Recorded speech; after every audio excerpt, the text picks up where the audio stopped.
Oi, irmãos! Como é que vai? Tudo bem? Graça e paz da parte do nosso Senhor Jesus Cristo. Que bom estar falando com vocês mais uma vez. Já tem tempo que eu não estou aqui, hein, para poder bater um papo com vocês sobre estudo bíblico, né? Então é um privilégio poder estar aqui com vocês e poder partilhar daquilo que o Senhor tem falado ao nosso coração ao longo desse tempo de circuito bíblico. E a gente está no circuito na semana 7. Gente, como passa rápido. Parece que foi ontem que a gente começou a ler a Bíblia toda, já passamos alguns livros, já esgotamos alguns livros e seguimos em frente. E a minha palavra para você é de incentivo: não pare, permaneça, continue, mesmo que às vezes atrase, pega firme aí quando você estiver na folga, um tempo um pouco mais livre, e dedique-se mais à palavra do Senhor, que certamente você vai crescer demais. Hoje, o tema da nossa conversa é não morra, não morra. Por favor, não morra, mas viva. Esse é o desafio do nosso encontro hoje a partir de Atos, capítulo 16, versículo 22. E eu vou ler progressivamente, eu vou devagarzinho e vou tentando tirar lições desse texto para nós. Antes, eu convido você a orar comigo, onde quer que você esteja, como você esteja, na hora que você estiver. Por favor, se você puder se concentrar agora em Deus, mesmo fazendo alguma coisa, mas ore, peça ao Senhor para que o Senhor fale ao seu coração através da Bíblia Sagrada. Senhor Deus, eu concordo com essas pessoas que agora estão orando junto comigo, pedindo que o Teu Espírito Santo entregue a mensagem para elas de maneira personificada, pessoal, e que o Senhor as faça viver a partir do estudo da Sua palavra, Pai. Eu peço por misericórdia, não porque a gente mereça coisa alguma, mas por amor, esse amor que o Senhor tem distribuído a todos nós. Eu oro em nome de Jesus. Amém. Eu vou ler a partir do versículo 22, mas o capítulo 16, ele tá narrando várias partes da viagem de Paulo e Silas, viagens missionárias de Paulo e Silas. E aí, só para dar um pouquinho de contexto aqui, a partir do versículo 16, que eu não vou ler para vocês, Paulo e Silas, eles estavam pregando o evangelho, e eles estavam pregando o evangelho em Filipos, numa cidade importante da Macedônia. Eles estavam lá pregando, e aí tinha uma mulher com espírito de adivinhação, que era uma mulher escrava, e essa mulher ficou indo atrás deles o tempo todo, vários dias, anunciando que eles eram homens de Deus. E aí chegou numa hora lá que Paulo ficou bem bravo, com aquela mulher perturbando a cabeça deles o tempo todo, com aquela insistência de falar que aqueles eram homens de Deus.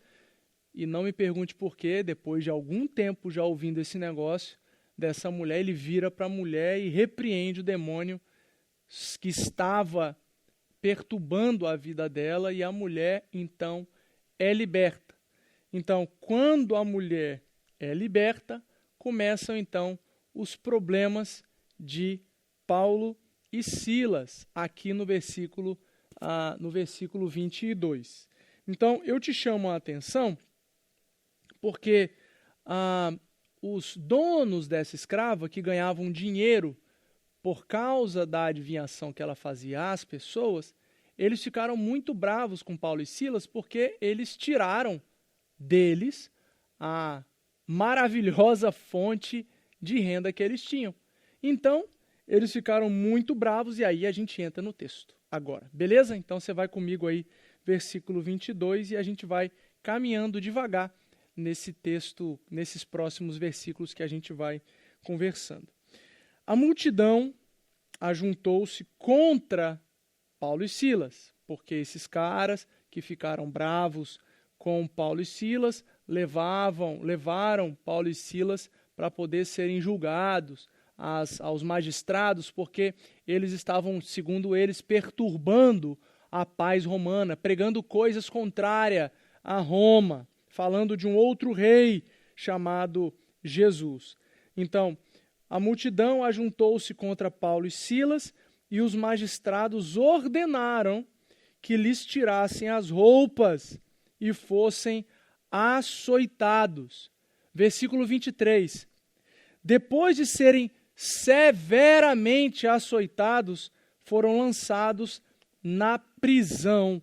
O carcereiro recebeu instrução para vigiá-los com cuidado. Deixa eu parar aqui para te falar algumas coisas importantes. Percebe uma coisa, como é que a vida é injusta por natureza, né?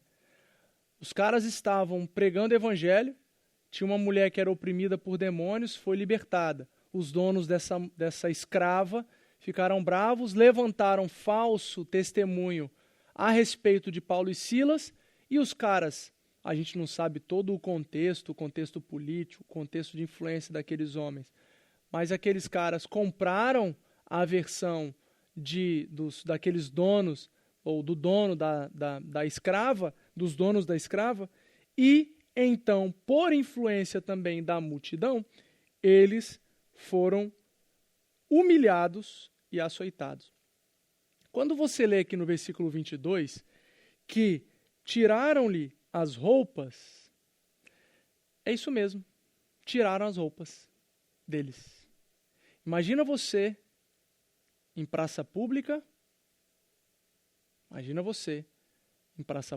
por pregar o evangelho, você é levado para esse lugar, e aí arrancam as suas roupas, e você nua, é açoitado. O texto fala para a gente no versículo 23 que eles foram severamente açoitados. Essa palavra severamente é para acentuar o nível de tortura que eles sofreram.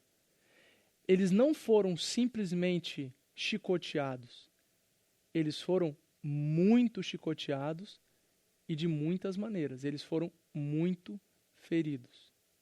Existem discussões sobre a quantidade de açoites que eles levaram, mas isso não leva a um lugar nenhum. Acho que o grande ponto para você é saber que eles sofreram demais com os açoites e ainda eles ficaram nus publicamente. Gente, se hoje a nudez para nós também é um problema, mesmo com a erotização da nudez, com tudo que envolve a nudez e todo o mercado em volta da nudez, você não fica nu na rua, não é esperado isso acontecer. Naquela época, homens ficarem nus era gravíssimo, era impossível isso acontecer e a pessoa continuar sendo respeitado.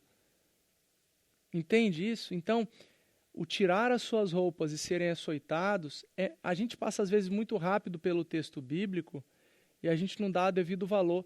Eles foram humilhados e machucados gravemente por conta de uma mentira, por conta de uma calúnia. E às vezes eu fico pensando no cristianismo de hoje, como que a gente lida com a vida cristã hoje, vou chamar de vida cristã moderna, onde a gente não aceita nem uma unha encravada de dor.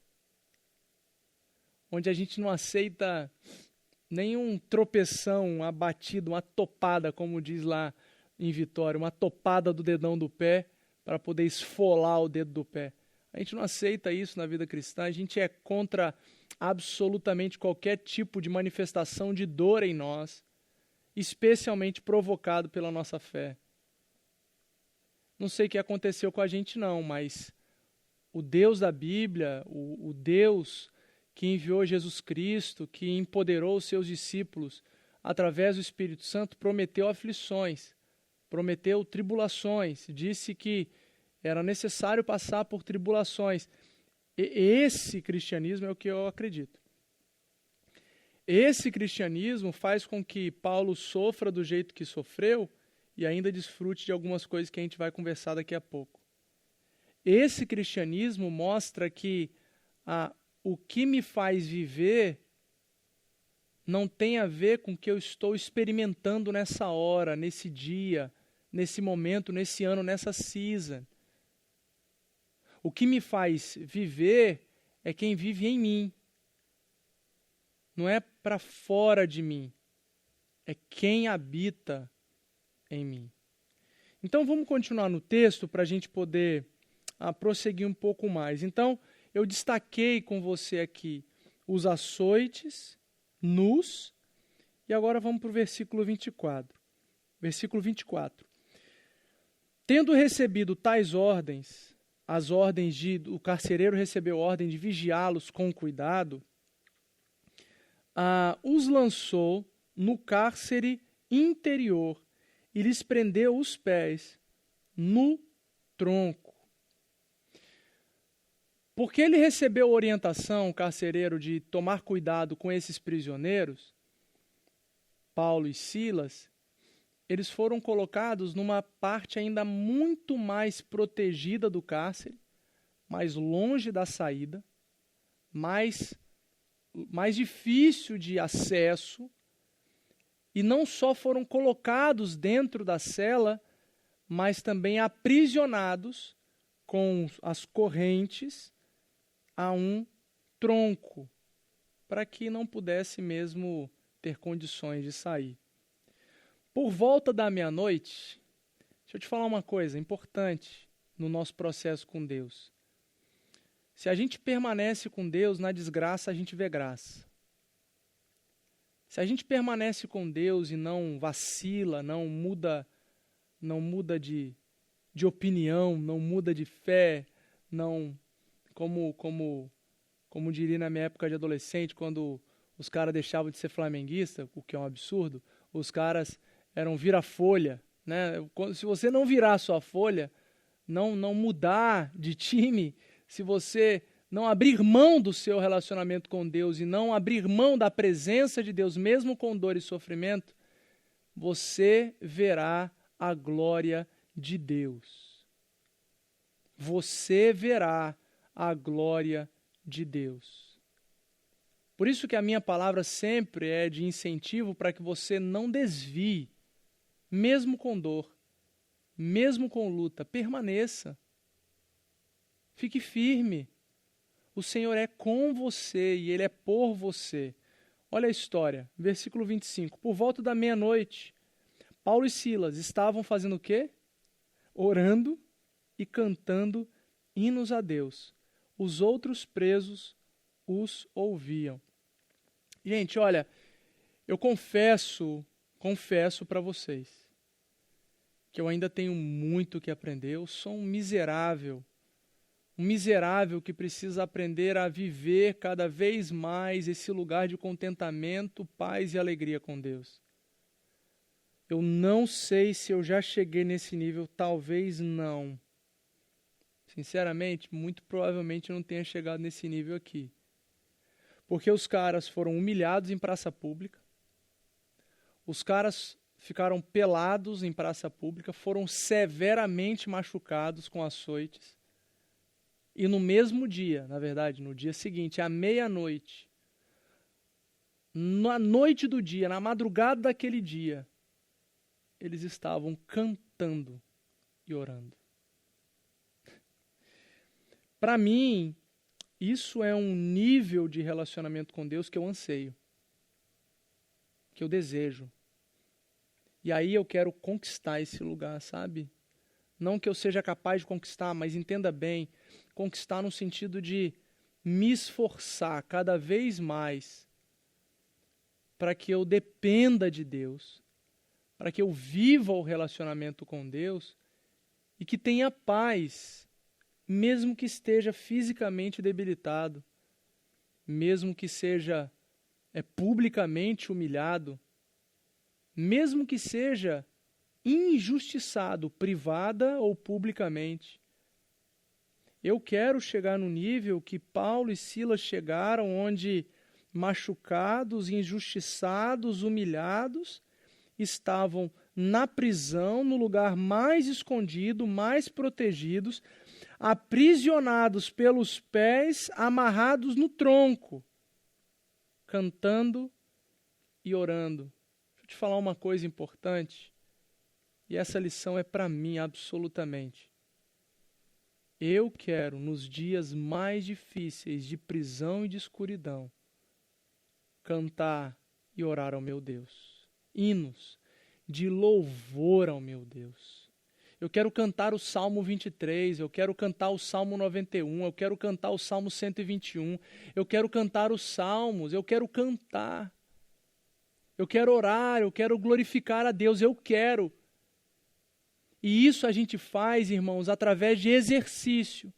Se hoje você está ouvindo essa mensagem, esse estudo, e de alguma forma você está nesse cárcere, aprisionado, aprisionada no escuro, sem esperança, em nome de Jesus eu digo para você, abre a sua boca e começa a cantar.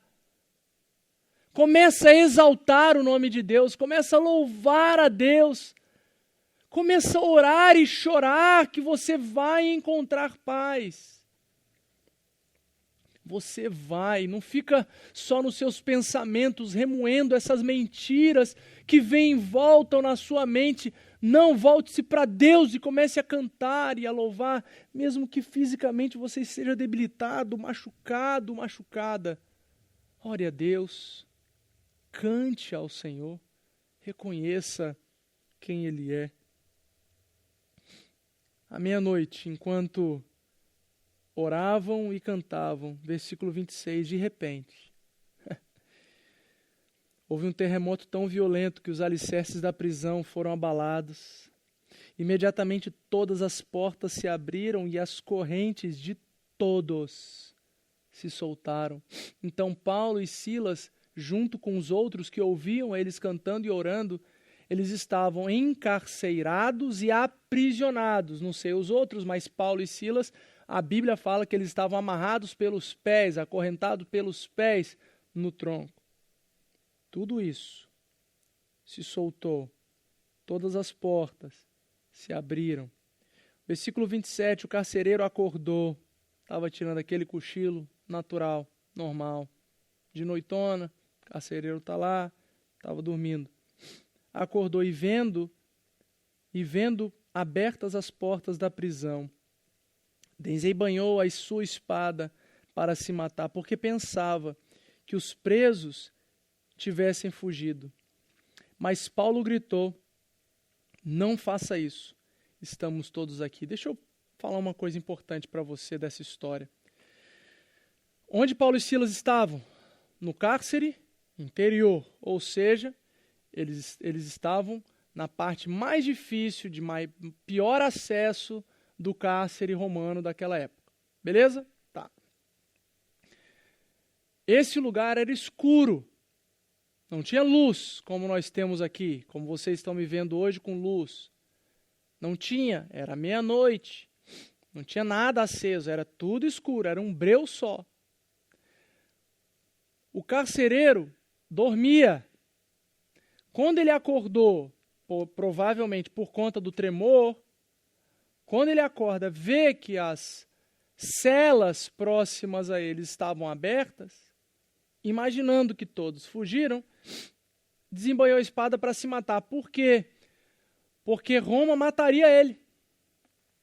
Ele era o responsável com a sua própria vida sobre qualquer coisa que acontecesse dentro da prisão. Então, para evitar ser morto pelos seus senhores, pelos maiores do que ele, em subordinação, ele já ia acabar com a sua própria vida ali mesmo. Ele estava perdido, ele estava condenado. Agora eu te pergunto, se estava tudo escuro, Paulo e Silas, longe, como é que você sabe, como é que Paulo e Silas sabiam que ele ia se matar? O Deus de ontem é o mesmo Deus de hoje. O Deus que avisou Paulo e Silas para gritarem, porque aquele homem ia fazer uma bobagem, é o mesmo Deus que fala hoje para mim e para você sobre qualquer coisa. É o que chama a nossa atenção, que nos alerta, que nos chama para uma vida correta, para que a gente possa gritar para o mundo coisas que Ele quer que a gente diga. Paulo e Silas não estavam vendo o carcereiro. mas eles sabiam pelo Espírito o que ia acontecer. Por isso gritaram. Quando eles gritaram, não faça isso. Quando Paulo gritou, não faça isso. Estamos todos aqui, versículo 29. O carcereiro pediu luz. Ou seja, estava tudo escuro, ninguém via nada. Pediu luz. Entrou correndo e trêmulo. Ou seja, ele estava longe de onde Paulo e Silas estavam. Então ele saiu correndo para ver por onde andava, porque não dava para ver. Entrou correndo e trêmulo, prostrou-se então diante de Paulo e Silas. Então levou-os para fora e perguntou: Senhores, agora Paulo e Silas não são prisioneiros, são senhores. O que devo fazer para ser salvo? Irmãos, a glória do Senhor constrange qualquer pecado. Aquele tremor que aconteceu ali foi uma intervenção espiritual, foi uma intervenção de Deus. Naquele momento, para a glória de Deus, para a conversão do carcereiro e sua família, e talvez, aí a gente não sabe porque o relato bíblico não diz, mas eu posso especular, e talvez por um grande impacto na vida daqueles outros presos que estavam lá. Foi a glória de Deus que tremeu aquele lugar.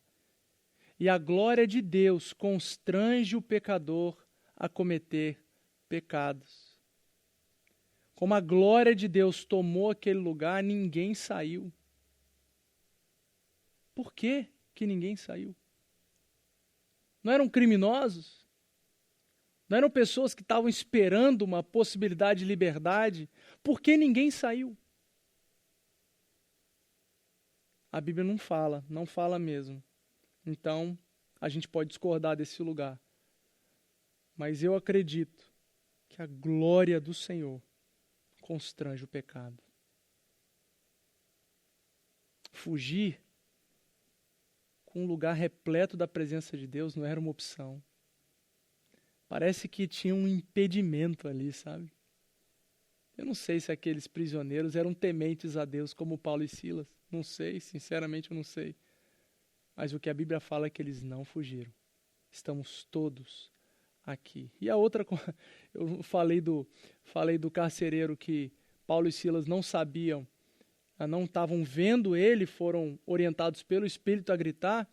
Paulo e Silas também sabiam que ninguém fugiu, por causa do Espírito Santo também que falou com eles. Porque como é que eles iam saber? Se não fosse pelo Espírito de Deus.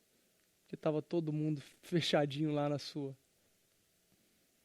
A glória de Deus constrange o pecado. Por isso ninguém fugiu. A resposta ao carcereiro no versículo 31, o carcereiro perguntou: o que devo fazer para ser salvo? Eles responderam: creia no Senhor Jesus e serão salvos você e os da sua casa. Creia no Senhor Jesus e serão salvos você e a sua casa. Eu quero usar essa frase aqui e clamar ao Senhor por sua vida, dizendo para você: creia para que você não morra, para que você viva. Creia no Senhor Jesus, para que você consiga ter uma fé madura a ponto de não ser abalado pelos cárceres que se apresentarão para você ao longo da sua jornada. Ah, meus amigos e irmãos, há muitas tribulações separadas para a vida. Na verdade, eu costumo dizer que tribulação faz parte do jogo normal da vida. Refresco, férias, dias tranquilos são mais exceção do que a regra. Então, crer, o que é crer? O que é crer para ser salvo? Minha casa e eu, o que é isso? Crer não é saber que existe. Confiar começa a mudar um pouco a história. Crer não é saber que é real. É se relacionar com aquilo que é real em confiança e entrega. Se você crê em Jesus, você confia nele e entrega a sua vida a ele, para que assim você possa viver. Porque se você continuar tentando dar certo, tentando resolver, tentando concluir as suas coisas e os seus próprios caminhos, o lugar que você vai é um lugar de morte. E lá no cárcere você pode morrer. Mas se você quiser viver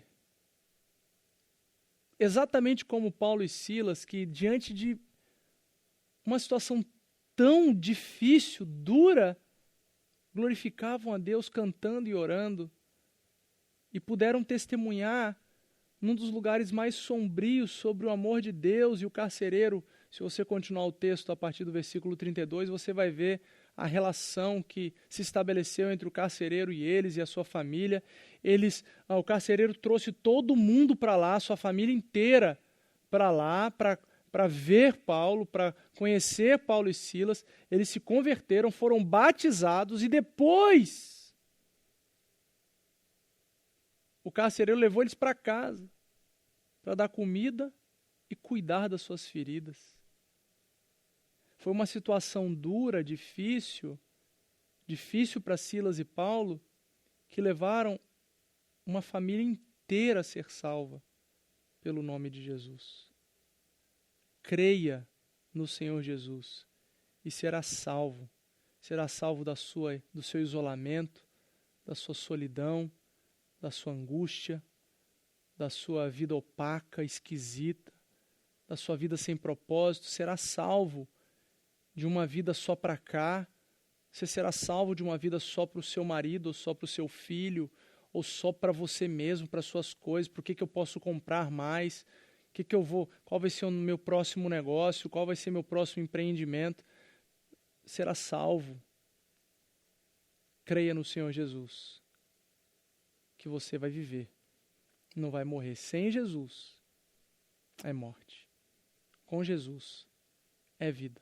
Então, minha oração, meu desejo sincero é que você viva para a glória de Deus e no nome de Jesus. Que Deus te abençoe. Até uma próxima. A gente se vê daqui a pouco. Tchau, tchau.